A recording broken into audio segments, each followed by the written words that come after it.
ఎందుకు ఇదంతా? ఇప్పుడు ఒక గుడికి వచ్చినప్పుడు అర్చకుడిగా అక్కడ ఉన్న విధులు నిర్వహించాలి, వాళ్ళ లైఫ్ స్టైల్ వాళ్ళు లీడ్ చేస్తూ ఉండాలి కదా.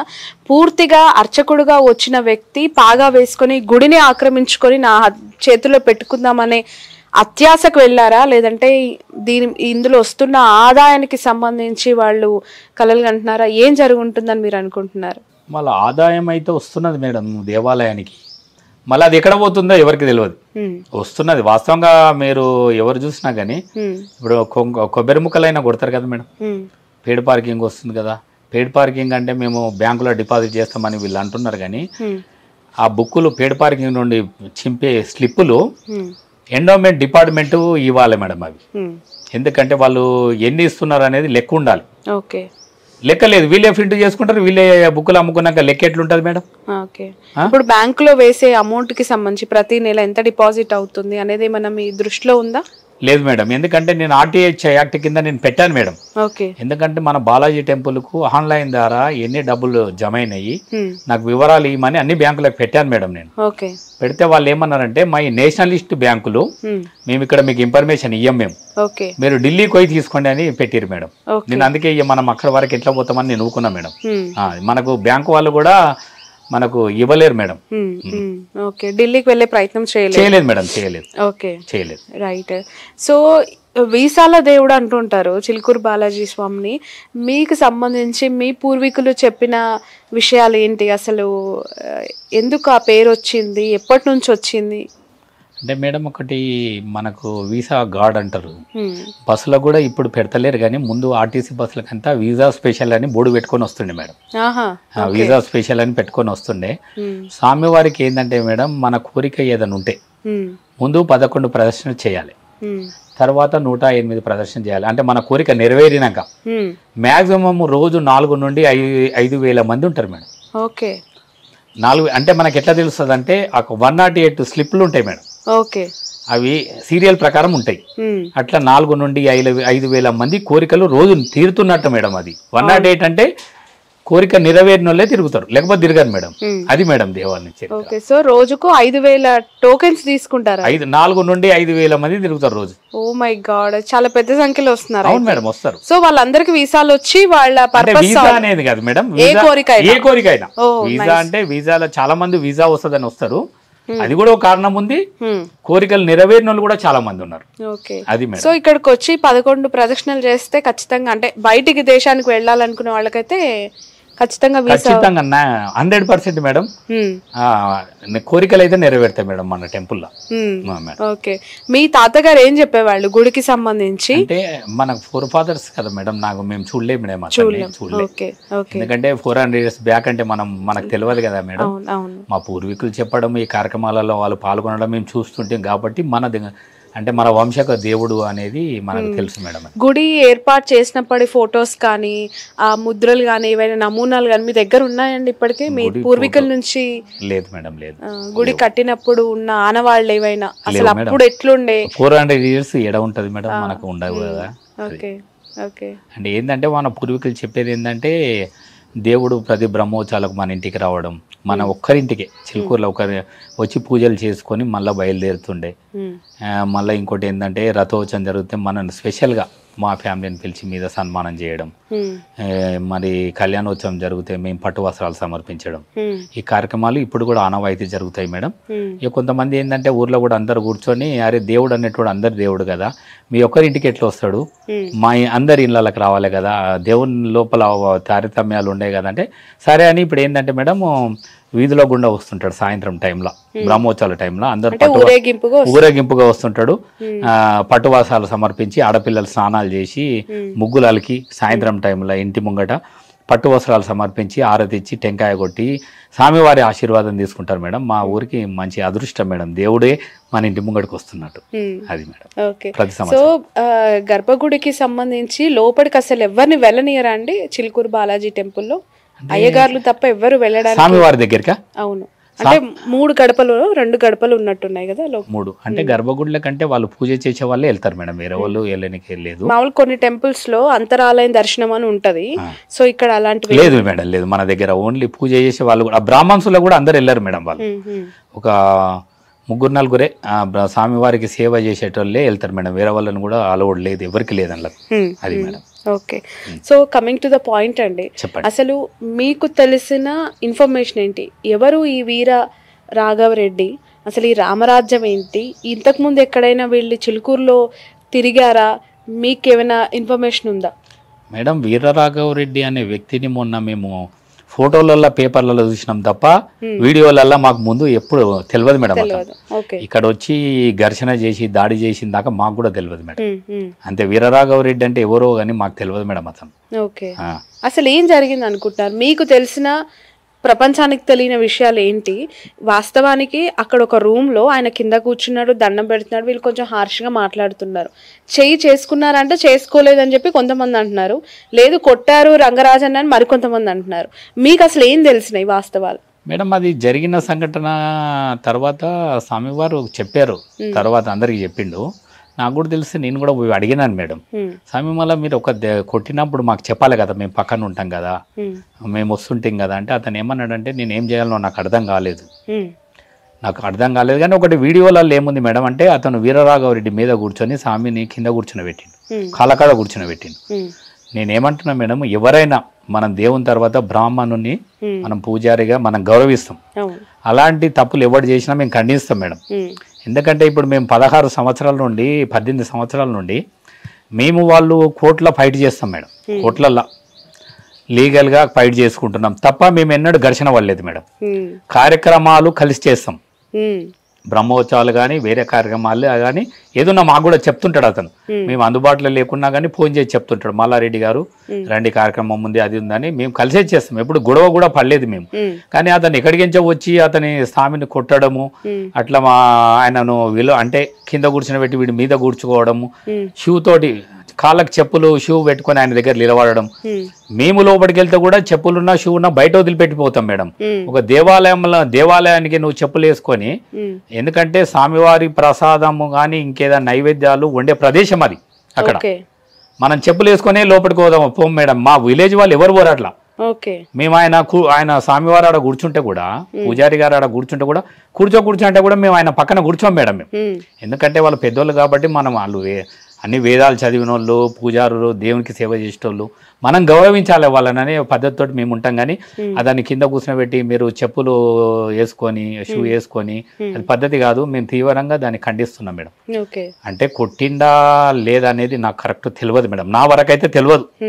కానీ అతను కొట్టిండా అని చెప్తున్నాడు, స్వామివారు కొట్టిండా అని చెప్పొచ్చు. కొంచెం కన్ను గిట్ట అయితే ఎర్రగా అయింది మేడం. వాస్తవంగా రంగరాజన్ గారిది కన్ను ఎర్రగా అయిపోయింది. కొంచెం ఇక్కడ కూడా ఈ భుజానికి కూడా దెబ్బలు తాకినట్టు అనిపిస్తుంది మేడం. ఏదో జరిగింది. ఏ పర్పస్ అంటే వీరరాఘవరెడ్డి పర్పస్ ఏంటి అసలు? ఎందుకు దేని మీద కన్నేసి వచ్చాడు? ఇక్కడ జరుగుతున్న లావాదేవీలు అంటే మీకు ఇప్పుడు తెలుసు, బట్ ఏం చేయలేరు. అట్లానే వీరరాఘవరెడ్డి కూడా కొంత అమౌంట్ షేర్ చేయమని వచ్చాడా? ఇందులో భాగస్వామ్యం కావాలని వచ్చాడా? అసలు ఏం జరిగి ఉంటుంది? తెలియదు మేడం, ఆ విషయం మనకు తెలియదు. వాళ్ళు ఏం మాట్లాడుకున్నది అనేది మనకు తెలియదు మేడం. మన వీరరాఘవరెడ్డి గారిని వీడియోలో చూడడం తప్ప డైరెక్ట్ ఎప్పుడు చూడలేదు మేడం. ఇక్కడ గుడికి సంబంధించి చాలా మంది ఉంటారు, మీ గ్రామంలో ఉన్న చాలా మంది మీతో పెరిగిన వాళ్ళు ఉంటారు కదా, వాళ్ళు అంటూ ఉన్నది ఏంటి ఈ ఇష్యూకి సంబంధించి? ఇష్యూ కంటే ఎవరు చూడలేదు మేడం. అది జరిగిన సంఘటన ఒక రూమ్ లో మేడం. స్వామివారు ఆయన ఎక్కడ మన స్నానం చేయనికి వెళ్ళి వచ్చి పండుకుంటే లేట్ అయిందంట. ఆయన వచ్చి లేపిండి ఒక రూమ్ లా, పండుకునేది రూమ్ లోనే కదా మేడం. వీళ్ళందరూ ఆడికెళ్ళిర్రు. ఆ రూమ్ లోకి ఎవరు పోతాం మేడం? మాకేం పని లేకపోతే పోం కదా. ఎప్పుడన్నా ఇంపార్టెంట్ ఆయన కలవాలంటే పోతాం, కానీ మనకేం పని మేడం? అలా అక్కడ ఏం జరిగింది అనేది మనకు కూడా తెలియదు. స్వామి కూడా ఏం చేసిండంటే మాకు 2 days అయినాక చెప్పిండు, ఆయన అప్పుడే చెప్పలేడు మాకు. ఎందుకు చెప్పలేకపోయాడు తను? అంటే ఇంత సర్కిల్ ఉంది, ఆయన తెలియని ఆయన ఎందుకు ఈ పెద్దగా కావడం ఎందుకు? సరే ఇది జరిగిన సంఘటన ఈడికి మర్చిపోదామని అనుకున్నాడో ఏమో అనిపిస్తుంది మేడం నాకు. అంటే చిలుకూరు అంటేనే చాలా పేరు మోసిన, అందులో అర్చకుడు చిలుకూరు అంటే రంగరాజన్ గారు అన్నంత పేరు సంపాదించుకున్నాడు. ఆయన పైన జస్ట్ ఇట్లా ఒక చెయ్యి వేయడానికి ప్రయత్నించినా కూడా పెద్ద నేరంగా పరిగణించే సొసైటీ ఇప్పుడు మనది. నేను అడిగిన మేడం స్వామివారిని, స్వామి మళ్ళీ మిమ్మల్ని కొడితే మాకు ఒక మాట చెప్తే 100 మంది వచ్చేవాళ్ళం ఒక నిమిషంలో, మీరు ఎందుకు చెప్పలేరంటే నాకేం చేయాలో తోచలేదు నాకు. వాళ్ళని ఒక 25 మంది నన్ను రౌండ్ అప్ చేసిర్రు, అక్కడ జరిగి నాకు ఏం చేయాలో నాకు తోచక నేను చెప్పలేదని అన్నాడు. మీకేం చెప్పారు రంగరాజన్ గారు అడిగినప్పుడు? నాకు ఆ విషయాలు ఏం చెప్పలేదు మేడం, నాకు ఆ విషయాలు చెప్పలేదు. ఏం జరిగిందంటే దాడి గురించి దాని గురించి మాట్లాడుకున్నాం తప్ప దాడి చేసిరని చెప్పిండు. వాస్తవంగా ఆయన కన్ను ఎర్రగా అయిపోయింది, కొంచెం భుజానికి దెబ్బ తాకింది, వాస్తవమే అది. ఇక వేరే విషయాలు ఎందు గురించి అనేది చెప్పలేడు మేడం. మనం ఎందు గురించి దాడి జరిగిందని ఆయనకే తెలుసు, మాకు తెలియదు మేడం. సో రంగరాజన్ గారికి సంబంధించి ఆయన చేసే కార్యక్రమాలు బాగా ఫోకస్ అవుతూ ఉంటాయి. చిలుకూరులో వచ్చినప్పుడు ఆయన గోవిందా గోవిందా నామాలు పాలకించడం, 108 ప్రదక్షిణలు చేస్తున్న వాళ్ళంతా ఆయన వేదాలు వినుకుంటూ శ్లోకాలు వినుకుంటూ తిరిగితే కొంత అలసట ఉండదు అని ఫీల్ అవుతూ ఉంటారు. ఆయన ఉంటే బాగుండు కదా, అప్పుడు ప్రదక్షిణ చేస్తే టైం తొందరగా గడిచినట్టు ఉంటుంది అని ఫీల్ అవుతూ ఉంటారు. అలాంటి వ్యక్తి ఈ మధ్య కాలంలో ఓల్డ్ సిటీలో ఒక ముస్లిమ్స్కి సంబంధించి ఫిబ్రవరి 2వ తారీఖున అటెండ్ అయిన ఒక దర్గా ఈవెంటే ఈ దాడికి కారణమని చాలామంది మాట్లాడుతున్నారు. కొంతమంది ముస్లింలను లేదంటే క్రిస్టియన్స్ని దగ్గర చేసుకొని వాళ్ళతో ఈయన సఖ్యతగా ఉండటం గిట్టని వాళ్ళే దాడి చేశారని మరికొంతమంది అంటున్నారు. అసలు ఈయనకి ముస్లిమ్స్తో పరిచయం ఏంటి, దేనికోసం అని అడిగితే మీకు తెలిసిన ఇన్ఫర్మేషన్? నాకంత తెలియదు మేడం. అలా అతను వెళ్ళినట్టు మేము ఫోటోలు చూసినాం మేడం. వాస్తవంగా ఫోటోలు వైరల్ అయినాయి. మళ్ళీ ఎందుకు వెళ్ళిండు అనేది మనకు తెలియదు మేడం. వాస్తవంగా చార్మినార్ దగ్గర ఒక ఈవెంట్, ముస్లిం ఈవెంట్లో పాల్గొన్నట్టు ఫోటోలు వచ్చినాయి. ఇక్కడ కూడా ఒక ముస్లిం వాళ్ళకి ఆవో ఏదో ఇచ్చినట్టు అనిపించింది. కానీ ఊర్లో బీద పరిస్థితులు ఉంటే వాళ్ళు వచ్చి అడిగితే ఇచ్చిన అన్నాడు. మా ఊరు అతనే, ముస్లిం అతను మా ఊరు అతనే. మేమనుకున్నాం అంత పెద్ద సందర్భం కాదు, బీద రైతు కదా ఇస్తే ఇచ్చిండేమో, ఏమున్నది వ్యవసాయదారుడు వాళ్ళ ఎద్దు చనిపోతే ఇచ్చిండు అని అనుకున్నాం మేడం అందరం. కానీ ఇది పెద్ద ఇష్యూ కాలేదు మేడం. ఊరు విషయము పెద్ద ఇష్యూ కాలేదు. ఎందుకంటే రైతు అందరికి తెలిసినోడే, మా ఊర్లో వ్యవసాయ కుటుంబం అతంది. ఎద్దు చనిపోయింది మాకు కూడా తెలుసు. ఈయన ఇక్కడ కోడెలు అవి ఉంటే ఇస్తుంటారు మేడం, దానం చేస్తుంటారు వాళ్ళు. ఎందుకంటే చాలా ఇస్తున్నాయని. ఆవులు ఇవ్వరు, కోడెలను అంటే కోడెలను ఇస్తారు మేడం. వ్యవసాయానికి పనిచేస్తాయని ఇచ్చారు మేడం. అది అందులో నేనేం తప్పు పట్టలేదు. ఊరు ఆయనకి ఇచ్చిందంటే తప్పు పట్టలేదు మేడం మనం. ఎందుకంటే అతను బీద రైతు కాబట్టి, అది ఏ కులమైనా సరే బీద రైతు కాబట్టి ఇచ్చిండు. కానీ అక్కడ చార్మినార్ దగ్గర ఎందుకు వెళ్ళిండు అనేది మనకు కరెక్ట్ తెలియదు. గుల్జార్ హౌస్ కి వెళ్ళినట్టు మీకైతే ఇన్ఫర్మేషన్ ఉంది మేడం? ఉంది. నేను ఫోటోలు వైరల్ అయినాయి కాబట్టి చూసిన మేడం, ఫోటోల ద్వారా చూసినాను. ఆయన పోయింది నాకు తెలియదు కానీ ఫోటోలు వచ్చినప్పుడు చూసినా మేడం. సమర్థిస్తారండి? అంటే మన హిందూ సంప్రదాయం ప్రకారం ఆయన గుడిలో ఒక ప్రధాన అర్చకుడు. అసలు చిలుకూరు అంటేనే రంగరాజన్ లేని గుడి ఊహించలేమో, దాన్ని మీరు కూడా యాక్సెప్ట్ చేయండి. ఎందుకంటే కొన్ని ఇయర్స్ నుంచి కంటిన్యూ అవుతూ ఉన్నారు ఆయన. అట్లాంటి వ్యక్తి ఓల్డ్ సిటీలో నిజాం నవాబుల కుటుంబాల నుంచి వచ్చిన వారసుల ఇళ్ళకి, దర్గాల దగ్గరికి, అసలు వాళ్ళు ఈ చిలుకూరు బాలాజీ లోపలికి వచ్చి పూజలు చేయమంటే చేస్తారా అని చెప్పి చాలా మంది ప్రశ్నిస్తూ ఉన్నారు ఆయన వెళ్ళిన ఫోటోలు కింద. మీకు మేడం అది ఏం కార్యక్రమం అనేది మనకు కూడా తెలియదు మేడం. అది ఏదన్నా అంటే కార్యక్రమం ఏదైనా ముస్లింల దగ్గర కంటే మనం వెళ్తే ఏం కాదు. కానీ ఒక పండితులు కదా వీళ్ళు, మరి అర్చకుడు హిందూ దేవాలయాలు చేసే అర్చకులు కదా మేడం. కొంచెం వాళ్ళు మంచి ఉద్దేశంతో పోయినా కానీ నెగిటివ్ కామెంట్లు వస్తాయి మేడం. ఇప్పుడు స్వామివారు ఏ ఉద్దేశంతో పోయినా గానీ మన సొంటిల్లు పోతే ఎవరేమన్నారు మేడం? ఇప్పుడు మీరు నేను పోతే ఎవరేమన్నారు?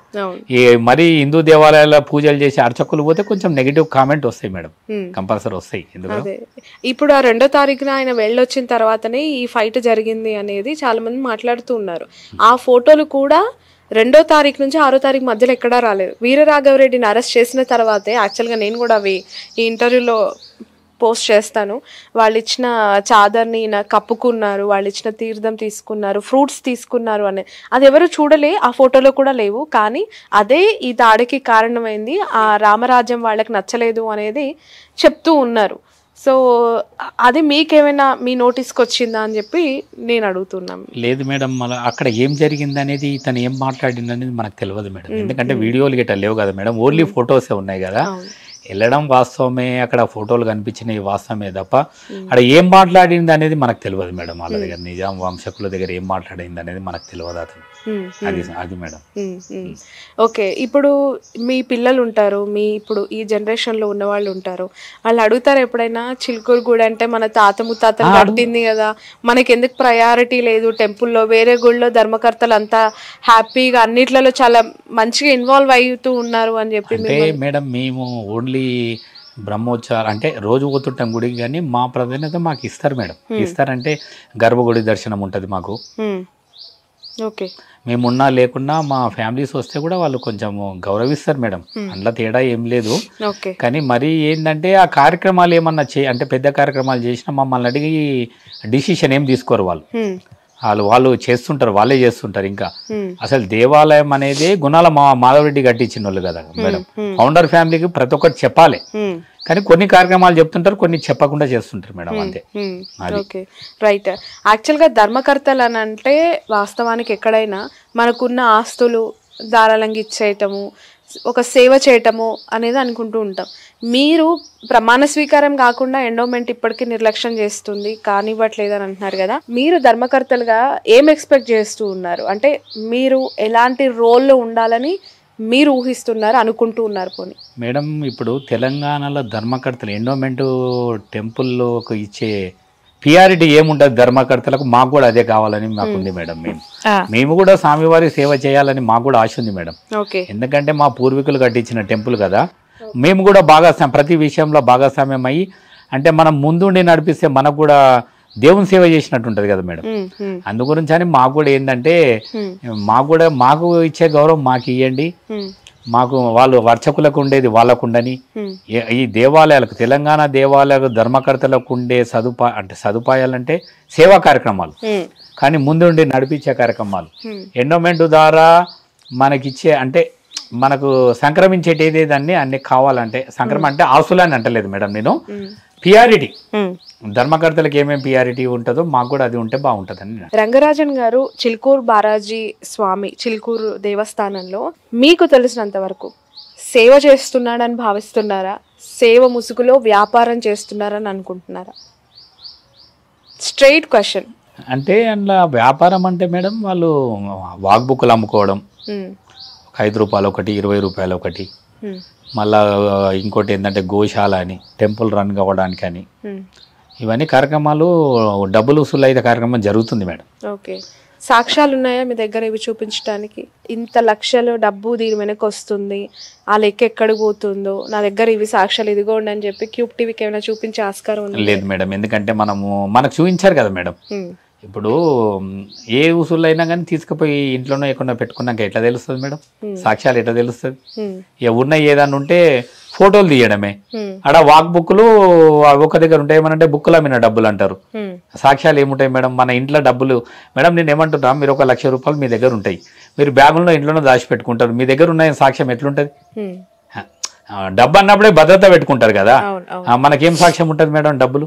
ఎందుకంటే వచ్చే పబ్లిక్ ను జనాలను బట్టి, పేడ్ పార్కింగ్ ను బట్టి, కోకోనట్ అమ్మడం, ఇవన్నీ చూస్తుంటే వసూళ్ళ డబ్బులతోటి ఇవన్నీ చూస్తుంటే జరుగుతున్నది, లావాదేవీలు నడుస్తున్నాయని అర్థమవుతున్నది మేడం. అంటే ఇంకోటి ఏంటంటే మేడం, మనకు అలా డబ్బులు ఎక్కడి నుండి వస్తున్నాయో నాకు అర్థం కాదు, కానీ నెలకైతే 7-8 లక్షల రూపాయలు పిల్లలకు శాలరీస్ ఇస్తారు వర్కర్లకు, బ్యాంకు ద్వారా. ఇప్పుడు అది ఎండోమెంట్ చూసుకోదా? లేదు మేడం, ఏం చూసుకోదు, ఎండోమెంట్ చూడదు. మళ్ళీ వీళ్ళు ఏమన్నా సంవత్సరానికి ఒకసారి లెక్కలు ఇస్తున్నారా లేదా తెలియదు మేడం ఎండోమెంట్కు. కానీ మళ్ళీ ఎండోమెంట్ అయితే వాళ్ళు రారు, ఎప్పుడు రారు, ఇడికైతే రారు మేడం, ఎప్పుడు రాలే. రైట్. రంగరాజన్ వల్ల మీ కుటుంబానికి లేదంటే మీకు ఈ పదవి స్వీకారం కాకుండా అడ్డంకులు జరుగుతున్నాయి, ఇబ్బందులు జరుగుతున్నాయి అని ఇంతకాలం కూడా మీరు ఎందుకు మీడియాలో రావడం కానీ ఎక్స్ప్రెస్ చేయటం కానీ? 10 ఏళ్ళు కేసీఆర్ గారి ప్రభుత్వం ఉంది, ఇప్పుడంటే రేవంత్ రెడ్డి గారు వచ్చారు, ఆయన కూడా చిలుకూరు అంటే ఆయనకు కూడా చాలా భక్తి, పాదయాత్ర చేసినప్పుడు ఆయన కూడా ఇక్కడికి వచ్చి దర్శనం చేసుకున్నారు. ఎవరి నోటీస్కి ఎందుకు తీసుకెళ్ళలేకపోయారు? ఈ వీరరాఘవరెడ్డి ఇష్యూ తర్వాత మీరు బయటికి అకస్మాత్తుగా రావడం వల్లనే నేను మిమ్మల్ని ఇంటర్వ్యూ క్యాచ్ చేశాను. అసలు నాకు తెలియదు ఇంత ఉందా, ఈ గుడి వెనుక ఇంత జరుగుతుందా అనేది. మేడం, వీరరాఘవరెడ్డి గారితోటి మాకు అంటే అతను ఎవరో కూడా మనకు తెలియదు. వీరరాఘవరెడ్డి చేసి గొడవ వల్ల ఇది తీసినామని మేము అనుకోవద్దు. ఎందుకంటే మేడం, మేము సుప్రీంకోర్టు జడ్జిమెంట్ వచ్చినాక కూడా మాకు గవర్నమెంట్ కానీ మాకు గవర్నమెంట్ నుండి ఎలాంటి మద్దతు లేదు మేడం. రాజకీయంగా మాకు పలుకుబడి లేదు, ఓన్లీ న్యాయం తప్ప మాకేం లేదు. మాకు ఆర్థికంగా లేదు, రాజకీయంగా లేదు మేడం. మేము ఎండోమెంట్కు ఓన్లీ ఎండోమెంట్కు పోయి చెప్పడమే, ఎండోమెంట్ డిపార్ట్మెంట్ కలవడము, మమ్మల్ని ప్రమాణ స్వీకారం చేపియమని అడగడమే తప్ప మేము రాజకీయ నాయకులతోటి కూడా పోతే పని కాదు మేడం, తెలుసు నాకు ఆ విషయం. ఎందుకంటే మనం రాజకీయంలో రాజకీయ నాయకుల దగ్గర మేము చాలా చిన్నవాళ్ళం మేడం. ఈ రోజు రాజకీయాలంటే ఎట్లున్నాయంటే పలుకుబడి ఉన్న వ్యక్తులకే పిఆర్టీ, మాకు లేదు మేడం. అది పలుకుబడి లేదు, డబ్బు లేదు మా దగ్గర, అందుకే మేము రాజకీయ నాయకుల దగ్గర పోలేదు మేడం. అసలు తెలంగాణనే నీళ్లు నిధులు నియామకాల పేరుతో ఏర్పడింది. మరి అలాంటి సొంత రాష్ట్రం మీ తాతలు ముత్తాతలు కట్టించిన గుడి పైన మీకు హక్కు లేదని ఎవరంటారు? మీరు కరెక్ట్ రూట్ లో అసలు కేసీఆర్ గారి గవర్నమెంట్ లో అయినా కేటీఆర్ గారిని మీరు దృష్టికి తీసుకెళ్లేదేమో మేడం ఇప్పటి ఈ రోజులల్లో మాకు ఎట్లుందంటే పేపర్లల్లో న్యాయ వ్యవస్థలో మాకు ఉన్నది మేడం, ప్రియారిటీ ఉంది, న్యాయ వ్యవస్థలో ఉంది, పేపర్లో ఉంది, న్యాయం ధర్మం గెలిచింది. కానీ ఈడ ఫిజికల్ గా మాకు లేదు మేడం. వీళ్ళు ధర్మకర్తలు అంటే కూడా ఎవరికి తెలియదు. ఇప్పుడు మీకు తెలుస్తుంది, కొన్ని ఛానళ్లలో వల్ల ఇంటర్వ్యూ వల్ల దాని వల్ల తెలుస్తున్నది తప్ప దీనికి రెడ్డిస్ అంటే మాధవరెడ్డి వంశకులు ఉన్నారా అనేది ఇప్పటి ఒక 3-4 డేస్ ఉండే తెలుస్తున్నది మేడం. అది మేడం. ఎప్పుడైనా కలిసారండి పొలిటికల్ లీడర్స్ ని ఈ ఇష్యూ పైన? ఎవరిని కలిసారు మీరు ఇప్పటి వరకు? మేడం ఇప్పుడు ఈ మధ్య మేము కలవలేదు, కానీ ఒక హైకోర్టులో వచ్చినాక చాలా మందిని కలిసినాం మేడం, అందరినీ కలిసినాం.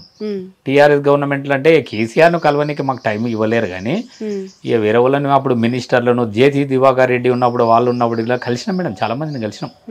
దివాకర్ రెడ్డి గారు కొంచెం న్యాయం చేసిండ్రు, పర్వాలేదు. ఆయన జేసీ గారు చేసిరు, కానీ అంతలోపల వాళ్ళ గవర్నమెంట్ పోయింది మేడం. అది ఏంటంటే మేడం, ఈ దేవాలయానికి విఐపీలు ఎక్కువ మేడం. విఐపీలు వచ్చి మనం పోతే ఏ విఐపీ కలవడు మేడం, మనకు ఇయ్యరు, పిఆర్టీ ఇయ్యరు.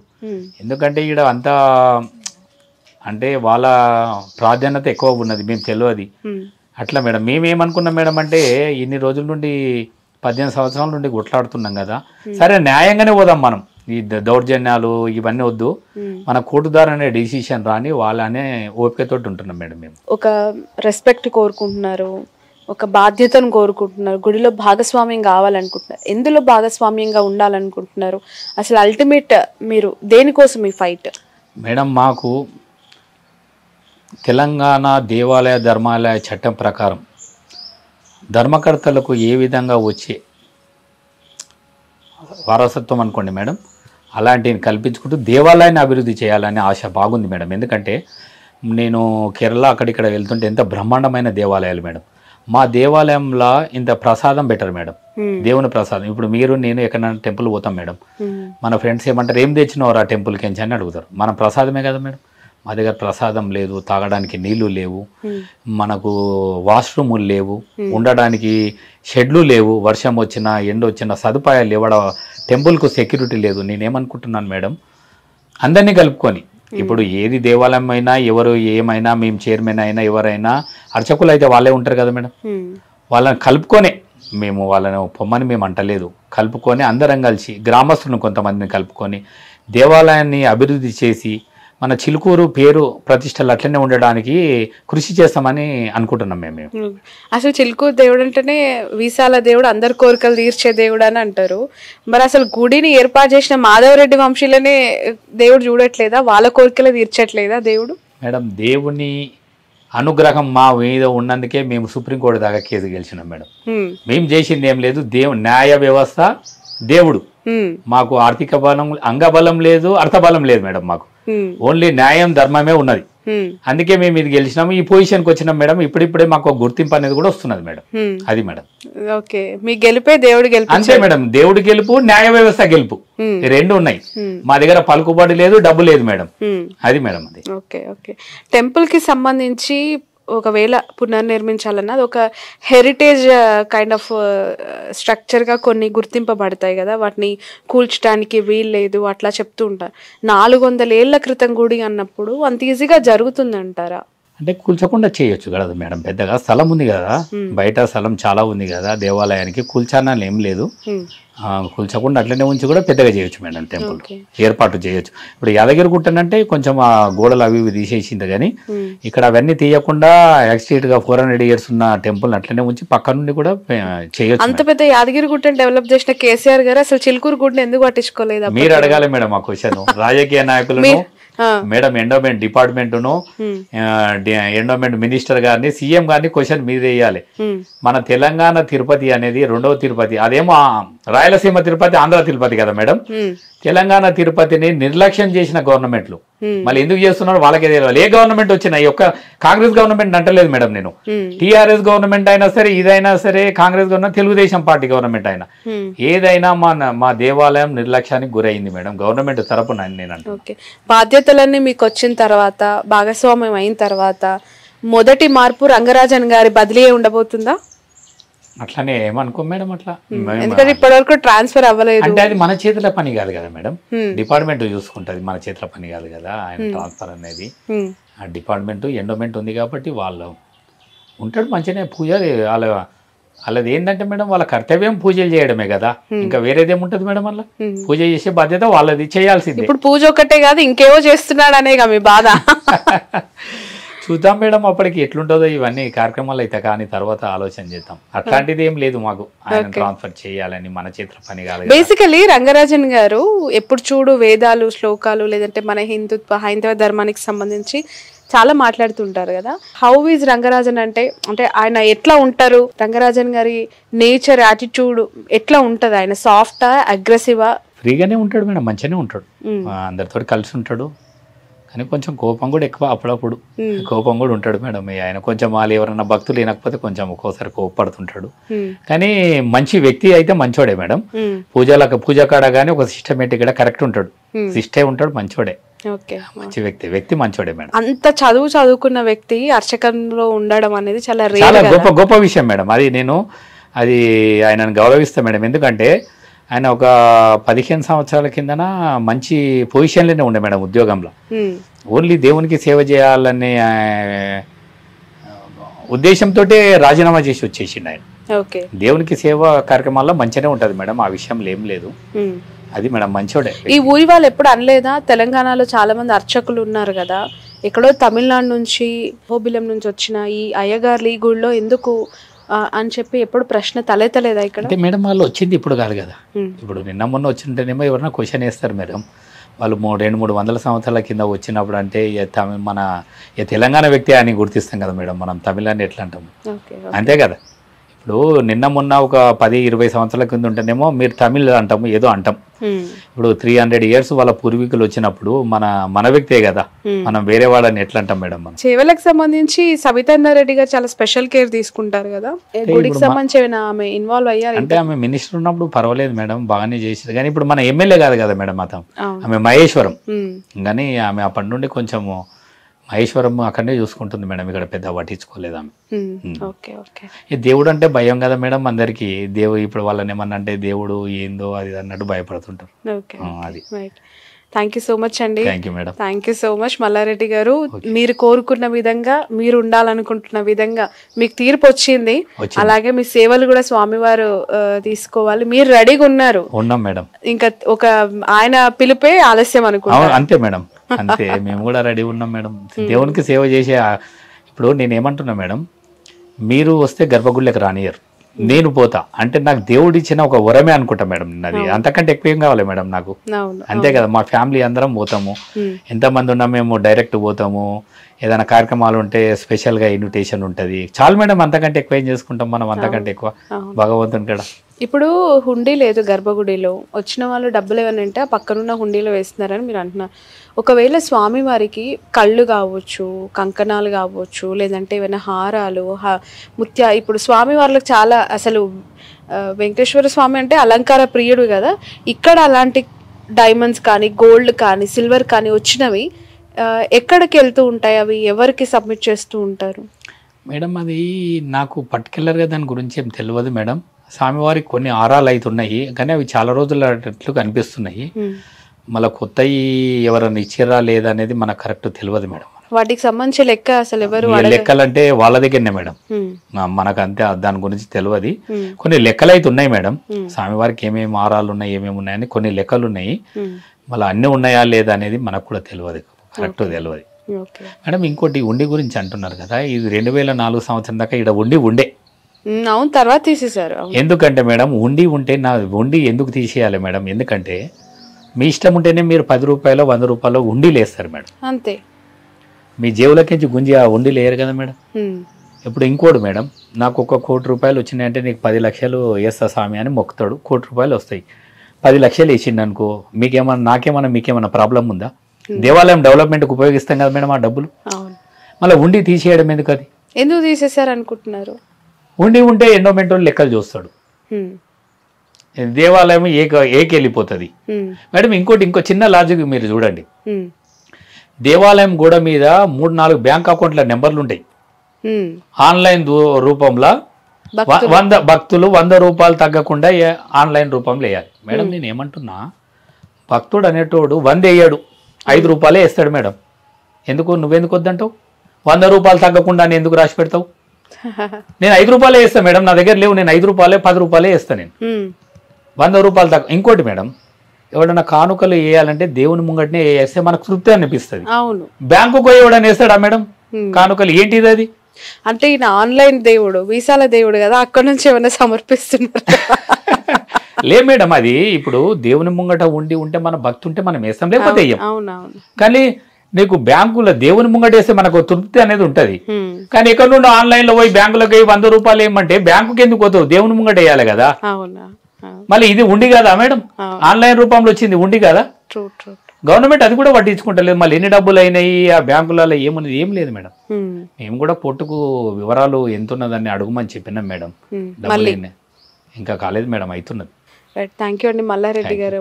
ఎండోన్మెంట్ అధికారులు ఖచ్చితంగా ఈ ఇంటర్వ్యూ చూడాలి, మీకు ఏదో ఒక న్యాయం జరగాలని మనస్ఫూర్తిగా కోరుకుంటున్నాను. ఎందుకు అనంటే చాలా గుళ్ళలు మన హైదరాబాద్ టెంపుల్స్ దగ్గరే వైభవంగా బోనాలు జరిగే ప్రతి టెంపుల్లో ధర్మకర్తలుగా వాళ్ళ పూర్వీకుల నుంచి వస్తున్న జనరేషన్స్.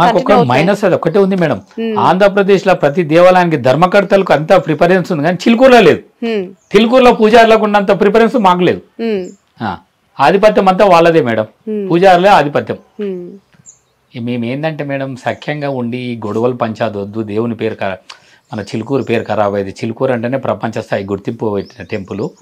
ఎందుకు మనకు లీగల్గా అన్ని వచ్చినప్పుడే మనం పోదామని వెయిట్ చేస్తున్నాం madam. Right, thank you so much అండి. Thank you. ఇది మల్లారెడ్డి గారితో స్పెషల్ ఇంటర్వ్యూ. మొన్న వీరరాఘవరెడ్డికి సంబంధించి ఇష్యూ అయిన తర్వాత ఒక్కసారిగా చిలుకూరు బాలాజీ రంగరాజన్ గారు వార్తల్లో నిలిచారు. అసలు ఆయన ఇక్కడికి అర్చకత్వం కోసం ఆయన ఉద్యోగాన్ని వదులుకొని వచ్చి ఇక్కడే ఉండిపోయారు. తన సేవని దేవుడికి అంకితం చేస్తూ కంటిన్యూ అవుతున్నా కూడా మనకి తెలియని ఎన్నో ఇష్యూస్ ఈ ఊరిలో చిలుకూరులో దేవాలయం చుట్టూ ఉన్నాయి. చాలా హిడెన్ ఇష్యూస్ అన్ని ఇంటర్వ్యూలో మీకు చూపించాను అనుకుంటూ ఉన్నాను. ఎందుకు అనంటే నిజంగానే ఒక గుడి కడితే, ఒక చిన్న గ్రామంలో ఒక చిన్న గుడి కడితేనే దాంట్లో కట్టిన వాళ్ళకి చాలా హక్కులు ఉంటాయి, వాళ్ళు చాలా ఓనర్స్గా ఫీల్ అవుతూ ఉంటారు. ప్రపంచవ్యాప్తంగా పేరున్న చిలుకూరుకు సంబంధించి వాళ్ళ తాత ముత్తాతలు కట్టారంటూ వాళ్ళు ఇంకా 18 ఏళ్ళుగా ఎలాంటి ఫైట్, ఒక మాట కూడా అనుకోకుండా కోర్టు ద్వారానే ఫైట్ చేస్తున్న కుటుంబం మల్లారెడ్డి గారిది.